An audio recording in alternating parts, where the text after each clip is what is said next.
la recomiendo. Yo les voy a hablar un poquito de lo que es la parte de fisiopatología en lo que es neonatos. ¿De acuerdo?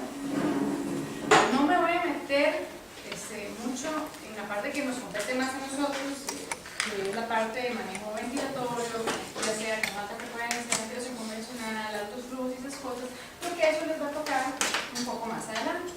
Yo me voy a enfocar más que todo en lo que es la patología, que ustedes entiendan más o menos cómo es que funciona, y ahí en el camino, pues si tienen alguna duda de algún manejo, lo vemos. Pero ahorita es más que todo eso, fisiopatología, ¿de acuerdo? Vamos a hablar de las principales, o las que son de las más importantes, que nosotros vemos todos los días cuando trabajamos con neonatos. Los chiquitines, yo siempre les digo, y eso es como muy básico, ¿verdad? No son adultos pequeños, ¿verdad? Que esa es la primera pregunta de la tarde. Los niños son adultos pequeños, realmente no son adultos pequeños, ¿verdad? Muchas veces tenemos la mala costumbre de pensar que vamos a ir a una unidad neonatal y que los vamos a manejar exactamente igual, que es simplemente lo que cambia la escala, ¿verdad? Pero realmente no, son totalmente diferentes. ¿Por qué? Porque vamos a tener diferencias tanto en el desarrollo pulmonar como diferencias anatomofuncionales y diferencias endoscópicas, ¿verdad?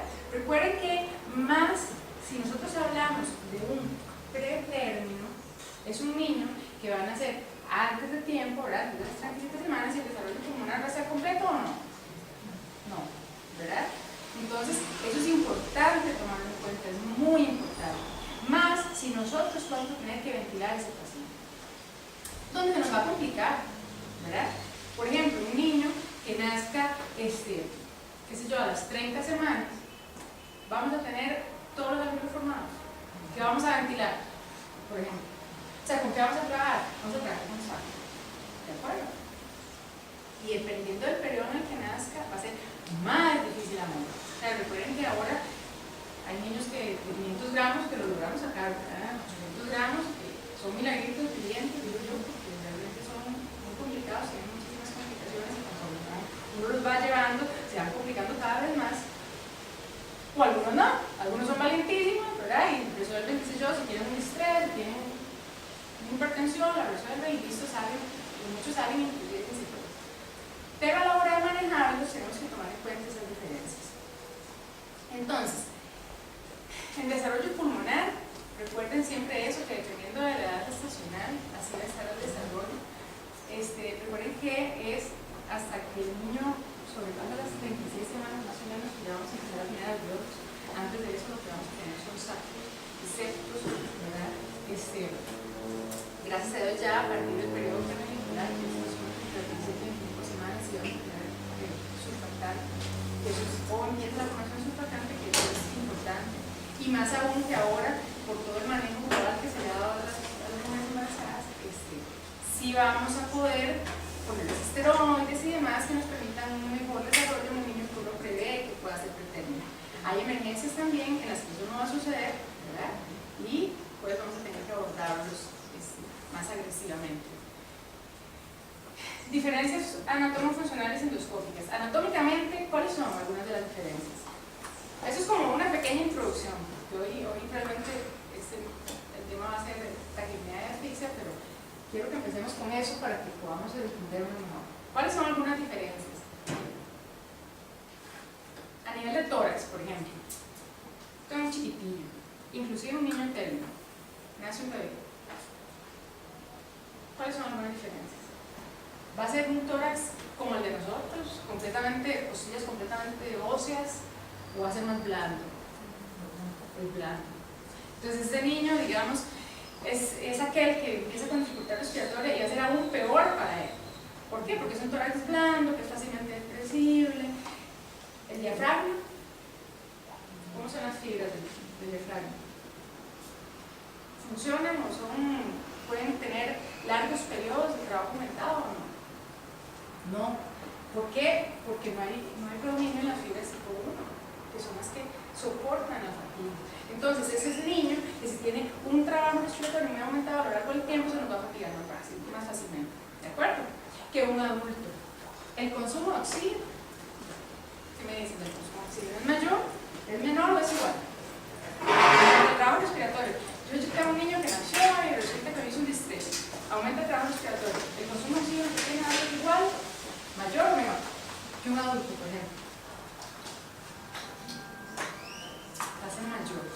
Y si es pretérmino, es mayor. Y si es recién nacido o un neonato en comparación a un lactante, es mucho mayor el consumo de oxígeno que tiene. O sea, anda, por ejemplo, en un recién nacido anda de 6 a 8 cc, más o menos, el consumo de oxígeno por kilogramo por minuto. Y en el lactante anda por 3, pero en el adulto anda por 2. Entonces imagínense qué diferencia en el consumo de oxígeno, es muy grande. Ellos consumen más oxígeno. ¿Eso qué quiere decir? Que probablemente, si yo lo someto a una hipoxemia, va a haber mayor input. ¿De acuerdo? Eso es importante. En la vía aérea también hay diferencias. Bueno, yo creo que todo depende de la experiencia, pero en general, si ustedes le preguntan a la mayoría de personas, a veces es un poco más complicado intubar, por ejemplo, una náusea. Porque la lengua es más grande, son más pequeñitos, ¿cierto? Por la estructura anatómica, la glotis también va a estar más arriba, entonces es más difícil hacer la lengua porque pueden intubar. Los estudios son súper flexibles, empiezan a darse para todo lado, es súper difícil, como hablas, cuando ustedes lo hacen, van a ver, ¿verdad? Cuando se va disparando el tubo difícil. Eso también tenemos que tener en cuenta. Y también, que es muy importante, a nivel, por ejemplo, cuando se hace alguna patología, la resistencia de las vías aéreas. ¿Cómo es? ¿Mayor o menor? Es mayor. ¿Por qué? Por la parte de surfactante. No, de que estamos en vías aéreas. Recuerda que el surfactante, si nosotros hablamos de surfactante, ¿qué hace el surfactante? Eso lo vamos a ver después. Pero digamos, el surfactante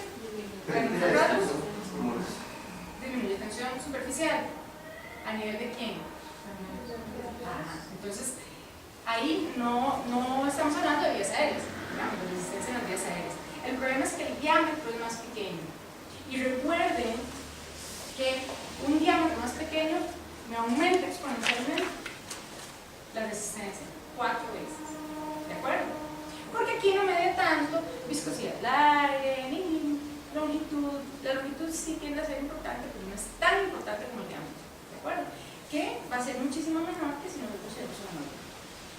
Entonces, todas estas cosas hacen que nosotros tengamos que ver al niño, principalmente al neonato, que es de lo que vamos a hablar, completamente parte del concepto que nosotros traemos de un adulto. ¿De acuerdo? Muy bien. Aquí hoy vamos a hablar de lo que es la enfermedad transitoria del recién nacido.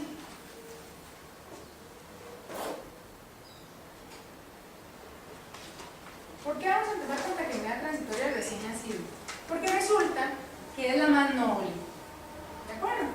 De las patologías que nosotros podemos encontrar en los recién nacidos, la taquipnea, es la más noble. ¿De acuerdo? Muy bien. Cuando hablamos de taquipnea transitoria del recién nacido, si nos vamos a recordar cuando vimos patologías en neonatos, vamos a ver que la taquipnea se define como un desorden del parénquima pulmonar que se caracteriza por edema pulmonar. ¿Por qué? Porque no hay una completa reabsorción y aclaramiento del fluido alveolar fetal. ¿De acuerdo? Esa es la taquipnea, o a grandes rasgos, así se define la taquipnea.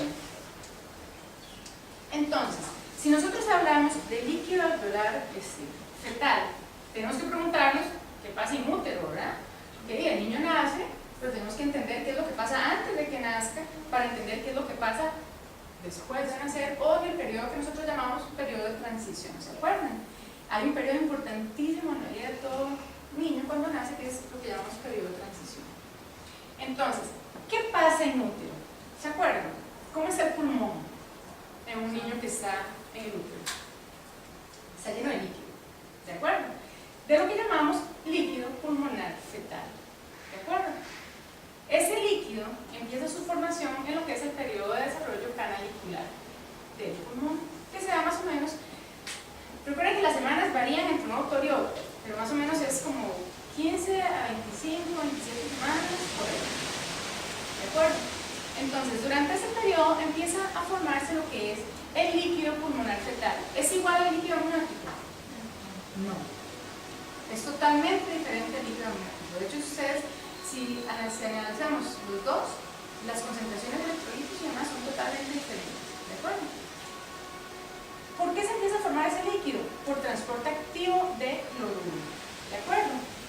En intercambio con bicarbonato, que lo que hace es que arrastre el agua dentro del pulmón, y esto es un pulmón que está lleno de agua, ¿de acuerdo? Entonces hay secreción activa de cloruro y movimientos paralelos de sodio por las bombas de intercambio, ¿de acuerdo? Muy bien.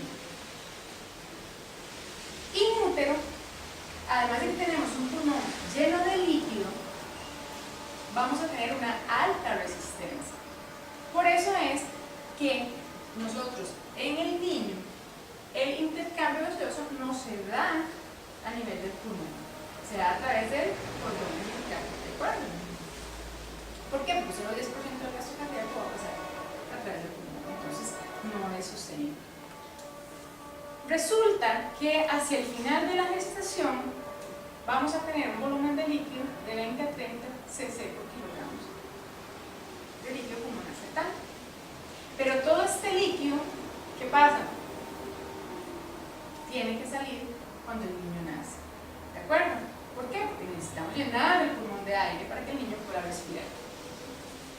Esta regulación del líquido se da por actividades diafragmáticas y también tienen relación con la resistencia en la vía aérea superior, que es lo que me permite que entonces no pase líquido amniótico, sino que el líquido que está dentro del pulmón sea ese líquido pulmonar fetal, ¿de acuerdo? Y no sea líquido amniótico.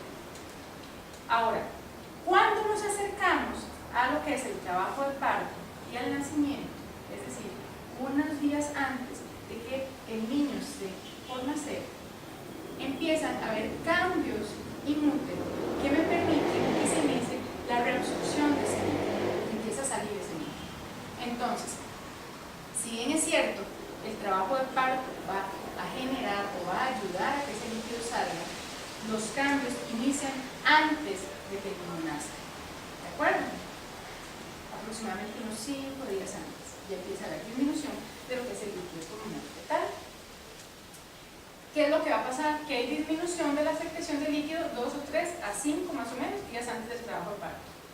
Cesa la producción de ese líquido gracias a catecolaminas, principalmente la adrenalina, y gracias a la arginina vasopresina, que ellas lo que van a hacer es que van a aumentar y van a hacer que cese la producción de líquido pulmonar fetal. ¿Para qué? Para que el niño, cuando el niño nazca, pueda hacer una transición normal. También hay cambios en las presiones osmóticas, hay mayor, ¿cómo se dice la palabra? Empiezan a haber mayores acuaporinas 5, ¿de acuerdo? Que van a arrastrar el agua, y también va a aumentar el drenaje linfático, que es el que se va a encargar de eliminar esa agua un 40% aproximadamente. ¿De acuerdo? Si tienen alguna moda o voy muy rápido, entonces, todas estas cosas van a hacer que ese líquido empiece a disminuir, para que el niño al nacer no tenga un problema superior de transición. Muy bien. Ahora, al nacer, ¿verdad? Todo eso era previo a nacer. Entonces, aumentan las acuaporinas 5, que empiezan a sacar el aire, el agua, ¿verdad?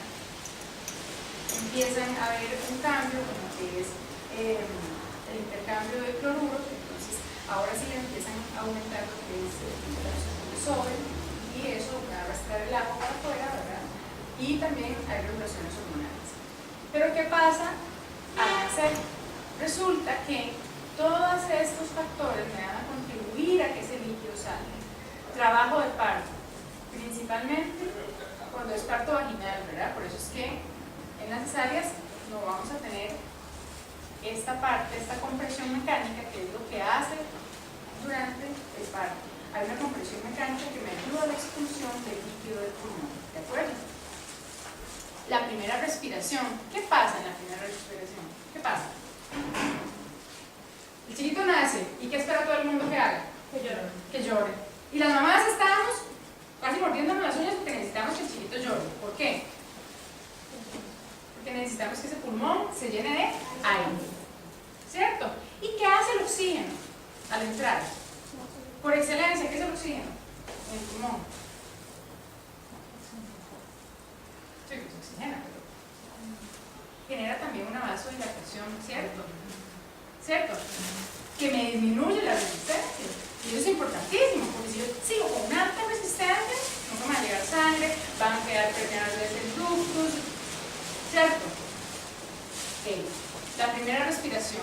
Además de eso, además de que se llena el pulmón, al llenarse el pulmón y expandirse sus alveolos, es cuando va a llegar que el agua sale, ¿cierto?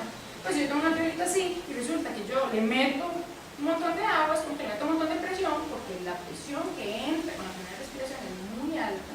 Entonces, al expandirse, también el agua va a salir, ¿cierto?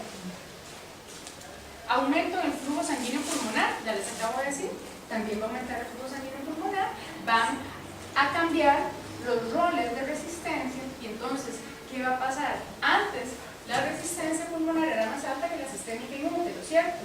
Pero al nacer, eso va a cambiar. Y eso me va a ayudar con el famoso periodo de transición. ¿Ustedes se acuerdan qué pasa en el periodo de transición? Yo les hablo del periodo de transición. ¿Se acuerdan?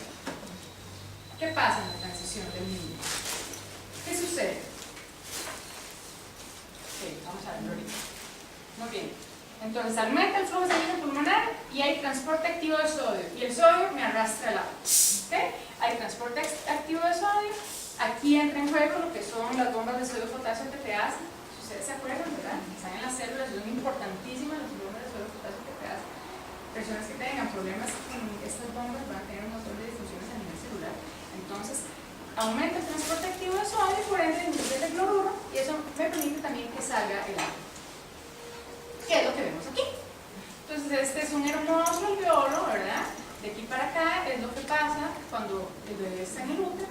Vamos a tener producción de líquido, y lo que va a pasar es que el cloruro que entra me va a arrastrar agua, ¿de acuerdo? Pero ¿qué pasa al nacer? Al nacer va a haber más bien eliminación de líquido, van a cambiar las presiones, ¿verdad? Osmóticas, va a haber transporte activo de sodio a través de bombas de sodio, potasio, TPA.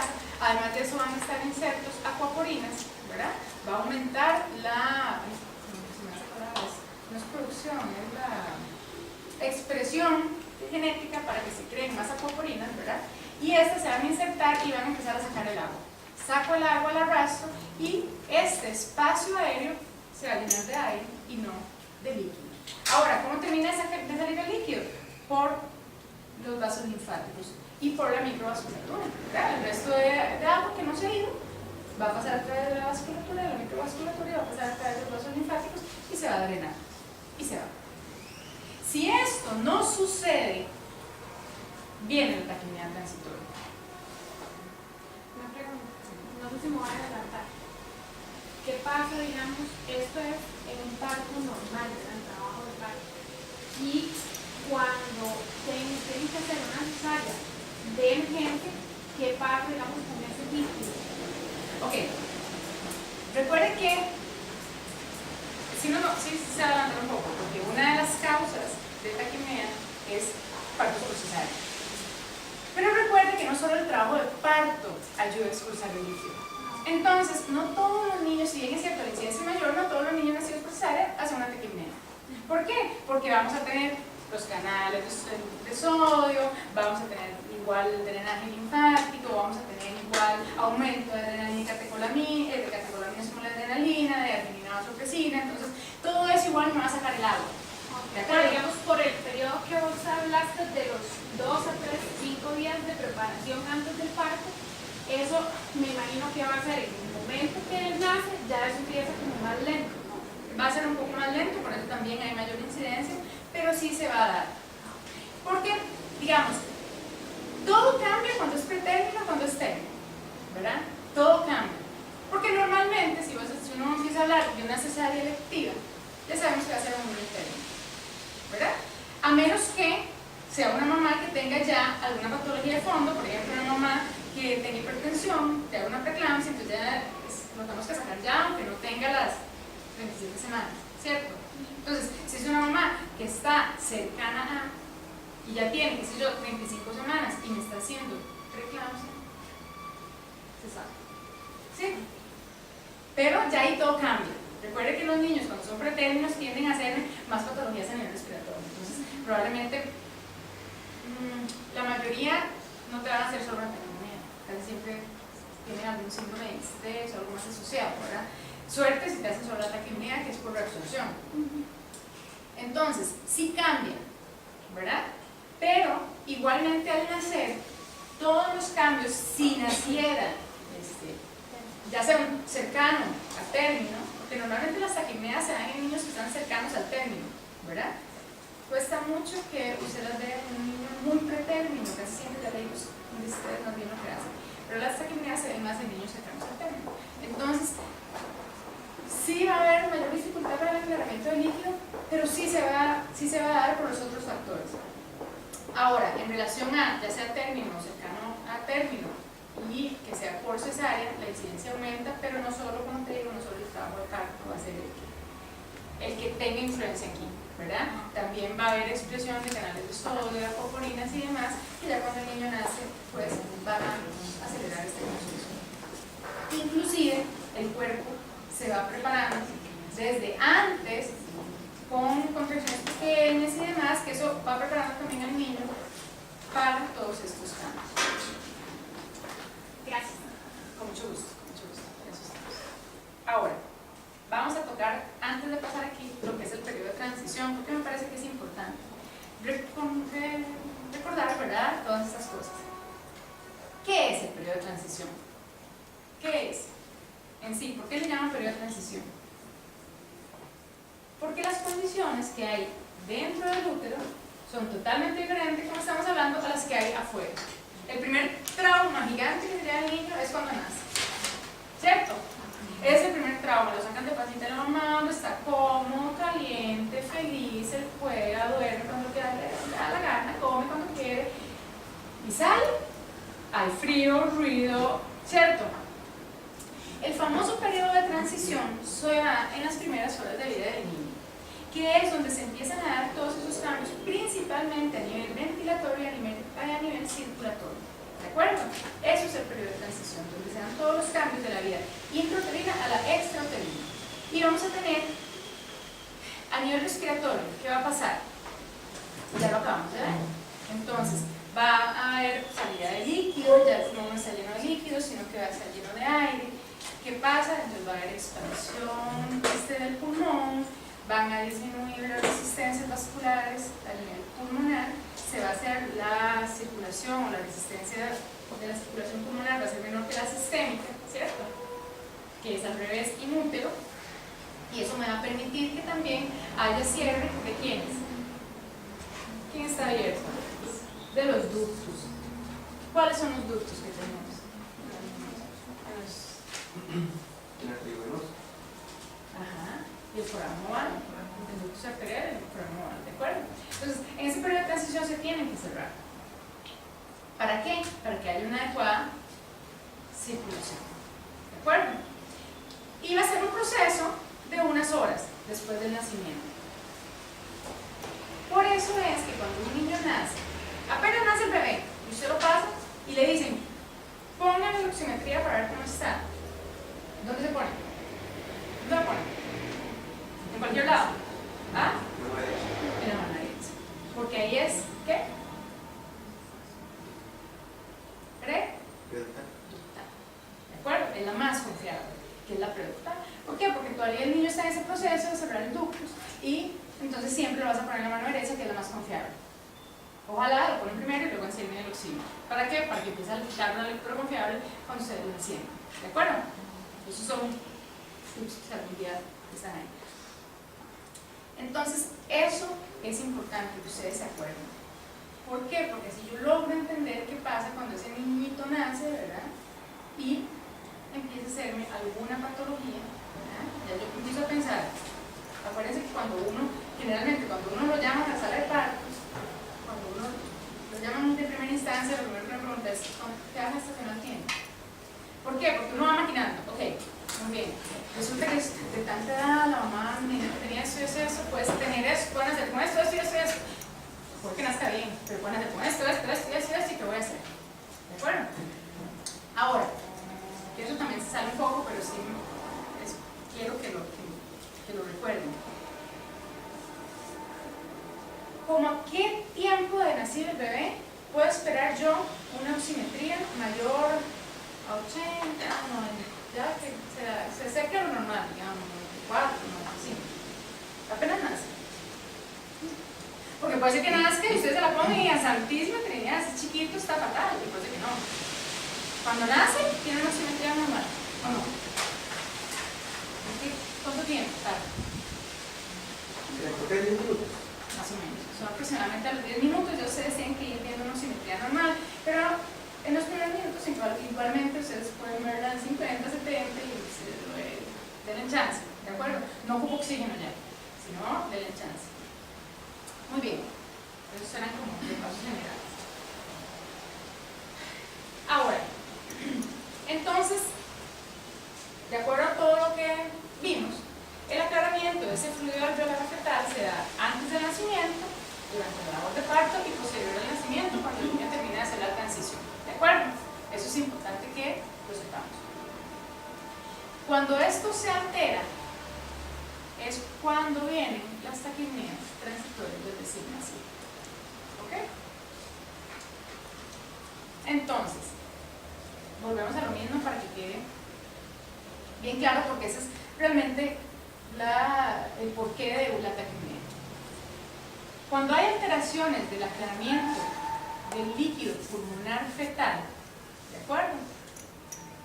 Ya sea que haya va a haber exceso de líquido a nivel pulmonar, y ese exceso de líquido a nivel pulmonar, ¿qué va a hacer? ¿Qué es lo principal que me va a generar? Me disminuye la confianza pulmonar. ¿De acuerdo? ¿Qué es la confianza pulmonar? Porque todo el mundo habla de confianza. Y es importantísima la confianza. ¿Qué es la confianza? ¿Qué es cuando yo hablo de confianza? Que es muy importante. Y si ustedes ven, uno siempre se refiere a la confianza. Que la confianza dinámica, que la confianza estática, que si está voluntaria, que si está disminuida, que si pasa esto, que es la relación volumen-presión, ¿sí? De qué tanto se puede extender, ese pulmón. Si yo tengo una patología donde hay alteraciones en la confianza, que es principalmente la estática, aquí estamos hablando principalmente, digamos, de confianza estática cuando hablamos de líquido pulmonar, porque es diferente a cuando hablamos de confianza dinámica. Ahorita les digo la diferencia. Entonces, cuando hay alteraciones en la confianza, voy a requerir presiones muy altas para meter volúmenes muy pequeños, ¿verdad? Es como cuando vemos un pulmón duro, ¿cierto? Yo necesito tener mucha presión para meter pocos volúmenes. ¿Quién trabaja con neonatos aquí? Usted nada más. Los demás son adultos.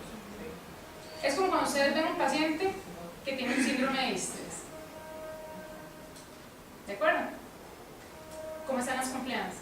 Están comprometidas. ¿Ok? La diferencia, por si acaso, para que sepan, entre la confianza dinámica y estática, la dinámica se refiere un poco más a lo que son vías aéreas y la estática se refiere un poco más a lo que es el parénquima pulmonar, ¿de acuerdo? Eso es a grandes rasgos, ¿verdad? Pero la confianza siempre me va a hablar de relaciones de volumen-presión, ¿verdad? Y de qué tanta extensibilidad tengo yo o no en el pulmón. Entonces, ¿qué pasa? Si yo tengo exceso de líquido, porque ese líquido no se aclaró, me va a disminuir la confianza a nivel pulmonar, ¿de acuerdo? ¿Y cómo va a compensar el niño? Va a ser una taquipnea, ¿cierto? Si yo no puedo respirar, si a mí me cuesta respirar, ¿qué hago? Y eso es en general, ¿cierto? No me llega aire, entonces necesito que aumentar la frecuencia respiratoria. Frecuencia respiratoria normal en un neonato. ¿Cuál es? Porque yo hablo de taquipnea, ¿cómo sé yo cuando el neonato tiene taquipnea? ¿A partir de cuánto? ¿Más de qué? Frecuencia respiratoria mayor a qué? ¿Mayor a qué? 60. ¿Ok? Frecuencia respiratoria mayor a 60. Muy bien, a partir de 60 ya yo empiezo a hablar de taquipnea. ¿De acuerdo? Normal hablando de 40, 60 respiraciones por minuto. El niño respira sin normal. Ahora, si aumenta el líquido en los vasos linfáticos peribronquiales y en el intersticio, eso me va a generar que haya un colapso parcial bronquial. ¿De acuerdo? Y si yo tengo un colapso a nivel bronquial, ¿qué pasa? Hay atrape aire. ¿Qué pasa en un asmático?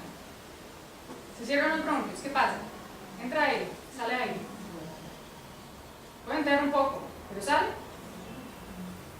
no. Entonces hay atrape ahí, ¿de acuerdo? Entonces, cuando aumenta el líquido a nivel linfático, ¿verdad? Y ahí en el intersticio me va a generar colapso repito, colapso bronquial, y eso me lleva a atrape aéreo. Recuerden todo esto, porque si ustedes entienden esto, ustedes me van a decir, yo sé qué es lo que yo puedo encontrar en ese niño, ¿cierto? Si yo entiendo qué pasa, yo puedo decir, ah, sí, en la radiografía puedo encontrar esto. Clínicamente puedo encontrar esto, porque yo entendí qué pasa, ¿cierto? Muy bien. Van a haber alteraciones de ventilación-perfusión. ¿Y por qué alteraciones de ventilación-perfusión? Se relaciona con eso. ¿Por qué tengo alteraciones de ventilación-perfusión? Si yo tengo líquido, ¿qué pasa? Tengo zonas poco ventiladas, ¿cierto? ¿Cierto? ¿Verdad? Entonces, hay muchos, digamos, las alteraciones de ventilación-perfusión pueden tener múltiples causas. Puede ser una de esas, porque el grosor de la membrana, en este caso voy a tener líquido, entonces sí, la cantidad o el espacio que tiene que atravesar el oxígeno para llegar al capilar, ¿verdad? Va a ser muy grande. Entonces voy a tener alteraciones de ventilación-perfusión, porque voy a tener acumulación de líquido. Además de eso voy a tener colapso bronquial, va a aumentar. Entonces voy a tener zonas que van a estar perfundidas, pero no ventiladas. ¿Y qué hago yo con eso? ¿Cierto? ¿Qué hago yo con eso? ¿Y eso qué me va a llevar? A hipoxemia. Ahora, en las taquipneas, la hipoxemia, es importante recalcar que normalmente es leve. ¿De acuerdo? Es leve. Porque tenemos que empezar a hacer diagnósticos diferenciales. Y vamos a tener edema alveolar, que el edema alveolar, pues por supuesto, me va a disminuir la ventilación. No voy a tener una adecuada ventilación, y si no tengo ventilación, ¿quién se me altera? El CO2. Entonces, ¿qué puedo tener? Hipercambio. ¿Por qué? Porque va a estar reteniendo CO2, ¿verdad? ¿Qué es lo que podemos ver en el estrés? ¿Cierto? Entonces vean que esto es lo que yo necesito saber de la enfermedad transitoria. Exceso de líquido pulmonar, líquido en los vasos linfáticos que está aumentado, alteraciones de ventilación-perfusión y edema alveolar, que me llevan a disminución de la compliance, y esto lo compensa el niño aumentando frecuencia respiratoria. Voy a tener colapso bronquial que me genera atrape aéreo. Voy a tener alteraciones de ventilación-perfusión que ya por sí solas me van a generar hipoxemia, y una ventilación que va a estar disminuida, y eso me va a llevar a hipercambio. ¿De acuerdo? Muy bien. ¿Dudas o preguntas? ¿Si tienen? Con mucho gusto. ¿De acuerdo? Fisiopatología, ya la vimos. Aquí se la resumo. ¿Ok? Reabsorción tardía de líquido pulmonar fetal, atrape aéreo, colapso parcial de los bronquios, compliance pulmonar disminuida, incremento en resistencia de vías aéreas que me altera la ventilación. ¿Y qué voy a tener en el niño? Esto. ¿Por qué taquipnea? ¿Por qué taquipnea? Va a aumentar el trabajo respiratorio. ¿Por qué? Porque yo no puedo expandir libremente o bien ese pulmón. ¿Cierto? ¿Cómo compenso? ¿Cierto? Cianosis. ¿Por qué cianosis? Porque va a tener hipoxemia. ¿Ok? Ahora, recuerden que apenas nace el niño, casi siempre en el APGAR, si se acuerdan del APGAR, los puntos que se le quitan es por coloración, ¿cierto?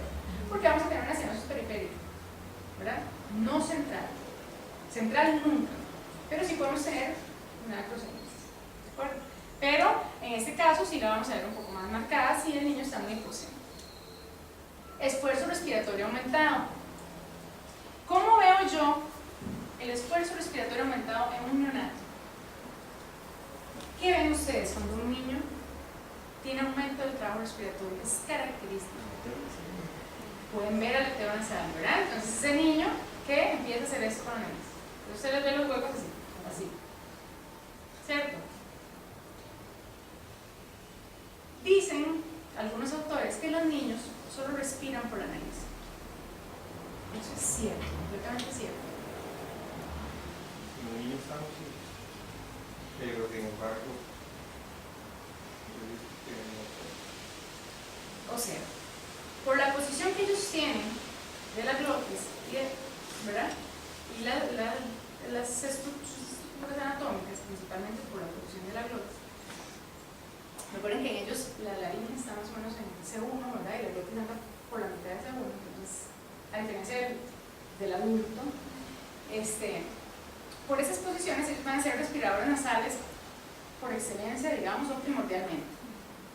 Sin embargo, hay otros autores, y yo con ellos coincido, de que también pueden respirar por la boca. Porque si ustedes ven un niño que tiene algún problema anatómico, además de que, sí es cierto, aumentar el trabajo, porque ellos por excelencia respiran por la nariz, pero también en la boquita, y ustedes lo saben, compensando. Son muy inteligentes. Igual el estudio, siento que está como un poco desactualizado, porque usted ha visto que uno ve ese chiquito y se le va a meter un tubo 2,5 y de repente tiene hasta con 3,5 porque ya no hay aire diferente, pero son más grandes, son más largos y no sé. Yo creo que ahí también, la marca del tubo. eso yo creo que tal vez las diferencias, la parte anatómica es muy difícil que cambie, ¿verdad? Porque la anatomía es un poco difícil, sí puede actualizar algunos datos, ¿verdad? Pero yo creo que ahí lo que haría más es el tamaño de los tubos y las casas, porque por ejemplo yo he tenido tubos 2,5, 3, que son diferentes entre ellos. Digamos, entre los 2,5 son diferentes, entre los 3 son diferentes, ¿verdad? Entonces al final, dependiendo del tubo, uno dice, no, mira, es que este está un poquito más grande, ¿verdad? Este está, ¿verdad? Y son del mismo tamaño. Entonces, igual, no todos somos iguales, ¿verdad? No todos los seres humanos somos iguales. Yo tengo chicos pretérminos que ustedes dicen, no, le toca un tubo 2,5, pero resulta que usted con el 2,5 es una fuga del carajo, ¿verdad? Es una fuga gigante, entonces tenés que ponerle un 3, porque todos somos diferentes, ¿de acuerdo? Entonces ahí usted, por eso es que usted cuando intuba tiene varios tamaños de tubo, ¿verdad? Ahora, generalmente las decisiones de tubos en los niños se hacen por peso, ¿verdad? Recuerden que menos de 1000, 2,5, casi nunca hay 2,5, casi nunca hay 2,5, ¿verdad? De 1000 a 2000, 3, de 2000 a 3000, 3,5, mayor, ya por ahí, 4, inclusive. Antes se pueden usar por más grandes, pero bueno. Cuando yo valoro el trabajo respiratorio, en general en pediatría, es muy... Hay una guía que la usan en emergencias que ve varias cosas. Ve aspecto general, trabajo respiratorio y la parte circulatoria. Es para ver cómo está el niño en general, ¿de acuerdo? Eso es muy fácil de hacer, les va a servir. Y en la parte de lo que es aumento del trabajo respiratorio, me voy a enfocar principalmente en lo que yo puedo ver. O sea, ¿qué pasa en el niño? ¿Qué pasa? Aleteo nasal, ese es el primero. ¿Por qué? Para disminuir ¿qué? Resistencia. Porque respiro principalmente por la nariz, ¿de acuerdo? Entonces, aumento el diámetro, disminuyo resistencia. ¿Qué más puedo tener? Eso es muy común, retracciones. Entonces el niño, usted se le ve que se hunden las costillas, ¿verdad? Y generalmente van a ser intercostales y también van a tener citotías relacionadas casi siempre, ¿verdad? Entonces vos ves que todo el tórax se hunde. ¿Y por qué es tan fácil? Que se le hunda tanto, que ustedes de viaje lo ven hasta que se le hunda. Porque es un tórax que es blando, ¿cierto? Es un tórax inestable. El quejido, característico. El quejido es característico, ¿de acuerdo? Súper característico. Entonces, ¿cierto? Eso es casi que lo primero que uno se da cuenta, ¿verdad? Antes de verlo, usted lo escucha, empieza a quejarse. ¿Por qué se queja? ¿Por qué? ¿Por qué se queja? ¿Qué es el quejido? ¿Para qué es el quejido? ¿Solo porque quiere llamar la atención? ¡Ay, véanme! Para crear un PIB, ¿de acuerdo? Para mejorar, ¿qué? La capacidad residual funcional, ¿cierto? Para poder mejorar la capacidad residual funcional. Entonces el PIB lo que hace es un cierre temprano en la vía aérea para que me quede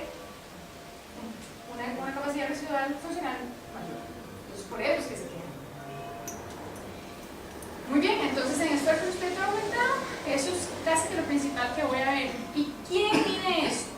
Hay una tabla, ¿cómo se llama? ¿Quién es? Uno valora. ¿Tiene dificultad respiratoria leve, moderada, severa? ¿Según quién? ¿Cómo se llama la tabla? Silverman. La escala de Silverman, ¿se acuerdan?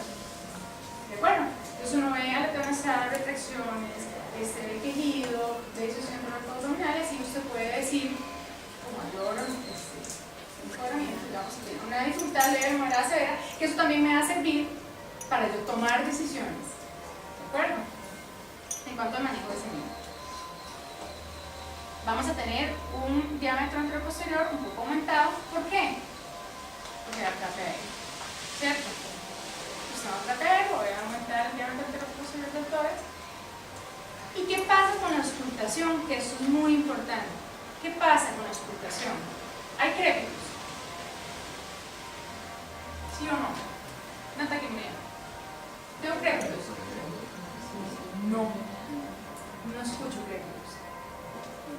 Sí, bien es cierto, hay líquido, pero generalmente, como le digo, esta es la más noble.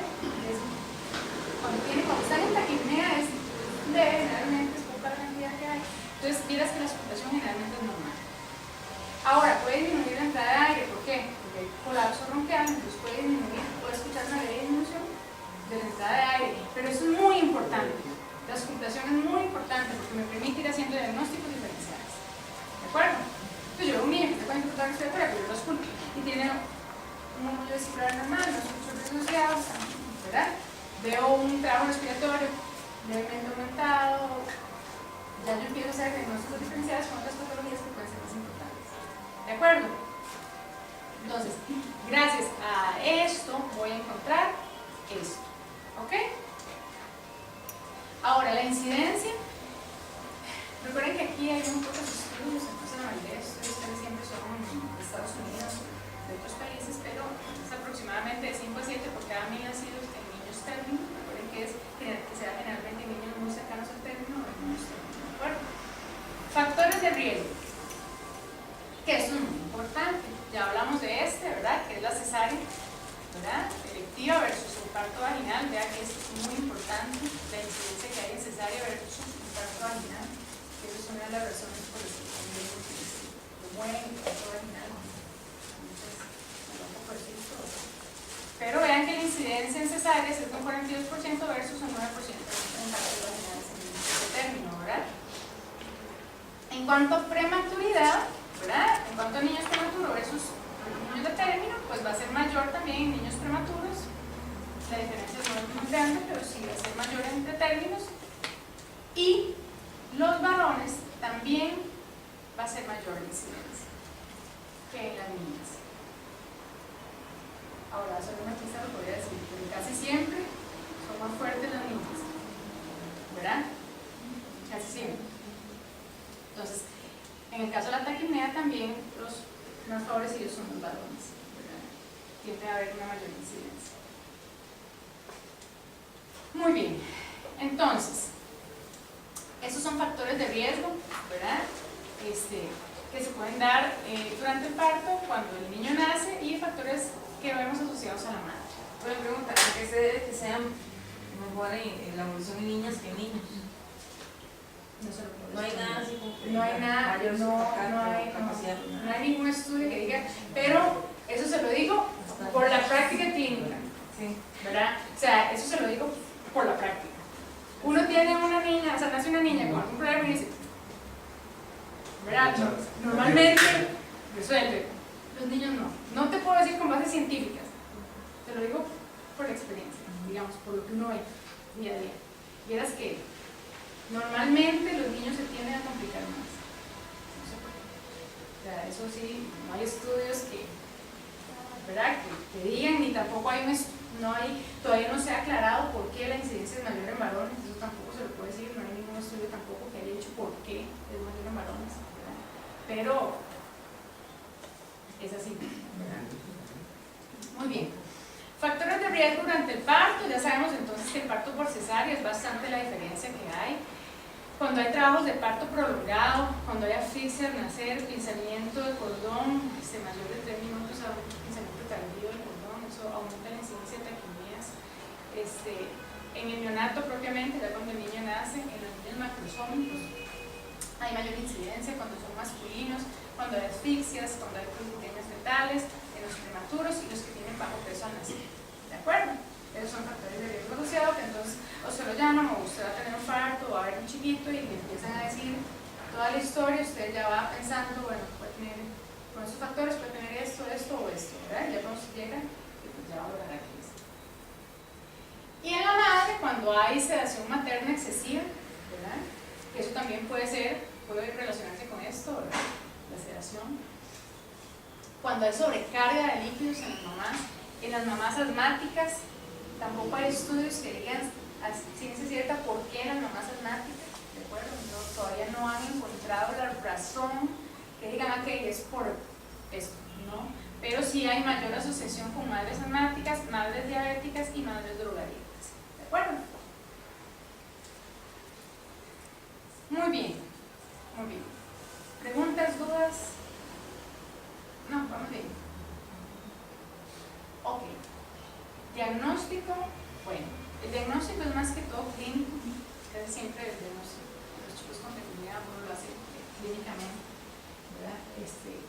Por todos los hallazgos que vimos anteriormente, entonces de niño pues ustedes van a encontrar aumento del diámetro, van a encontrar aumento del trabajo respiratorio, que generalmente va a ser de leve a moderado, vamos a encontrar en ese rubro, entonces ya vamos a ver qué era el tema nasal, qué equilibrio, ¿verdad? Entonces, todos los hallazgos anteriores nos sirven para luego poder hacer un diagnóstico que es básicamente clínico. ¿En cuánto esperaría yo que resuelvan si fuera una pequeñez?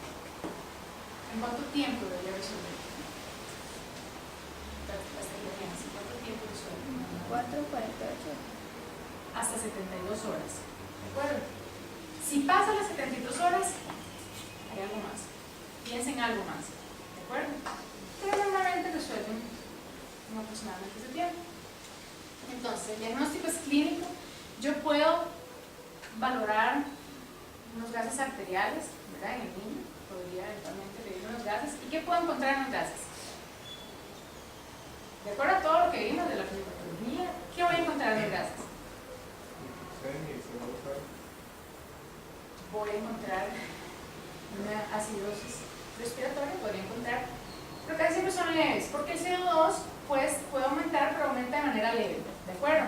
No es de aquellos que nosotros estamos viendo una acidosis terrible, ¿verdad? Un CO2 volado, no, eso no lo. Casi siempre las taquimías, como les digo, son nobles, entonces vamos a encontrar hipercapnia, pero la hipercapnia va a ser leve. Entonces va a llegar una acidosis respiratoria, pero casi siempre va a ser compensada. O va a ser leve, ¿de acuerdo? Y la hipoxemia también. Vamos a encontrar hipoxemia probablemente, pero va a ser leve, ¿de acuerdo? No va a ser muy marcado. Radiografía de tórax. ¿Qué podríamos encontrar en la radiografía de tórax? Ustedes ven la placa. ¿Qué esperarían encontrar en una radiografía de un niño que tiene una taquimia transitoria? ¿Qué podríamos encontrar? Si yo les digo que es porque hay problemas en el aclaramiento de líquido, ¿va a estar más marcada la trama vascular o no? Voy a poder ver infiltrados predominantemente ¿dónde? En general, generalizados, difusos, infiltrados, difusos. Generalmente son infiltrados para los que vemos, ¿verdad?